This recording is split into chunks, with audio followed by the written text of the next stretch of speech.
তো hey guys, কালকে ছিল 5th মে সানডে। কালকে ছিল আমার নিটের এক্সাম। তো সকাল সকাল রেডি হয়ে বাস স্ট্যান্ডে পৌঁছে গেলাম, দেন বাসের জন্য ওয়েট করতে থাকলাম। তো ফাইনালি গাইস আমার বাস চলে এলো। তো বাসের মধ্যে আমি পড়তে পড়তে চলে গেলাম বহরমপুরে পৌঁছে ওখানে আমার টেক্সটাইল কলেজে কালকে এক্সাম ছিল। তো ওখানে গিয়ে দেখতে পাচ্ছ গাইস এত বেশি ভিড় ছিল। তো ভিড়ের মধ্যে আমি গেলাম না, ভাবলাম যে যতটা টাইম আছে একটু ইউটিলাইজ করে নিই। তো একটা জেরক্সের দোকানের সামনে গিয়ে একটু পড়াশোনা করছিলাম। পড়াশোনা করতে করতে আমার ভাই আমার কত খেয়াল রাখে দেখো, ও বললো চলো একটু আখের রস খেয়ে আসি, এনার্জি পাবি। তো আমি চলে গেলাম বইটা নিয়ে আখের রস খেতে।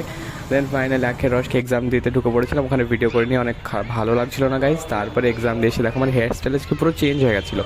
তারপরে একটু স্কোয়ারে চলে গেলাম। স্কোয়ারে গিয়ে দেখো সূর্যটাকে একটু ফ্রেমে আনার চেষ্টা করছিলাম, বাট কোনো মতে পারছিলাম না। তো শেষমেশ পেরে গেলাম।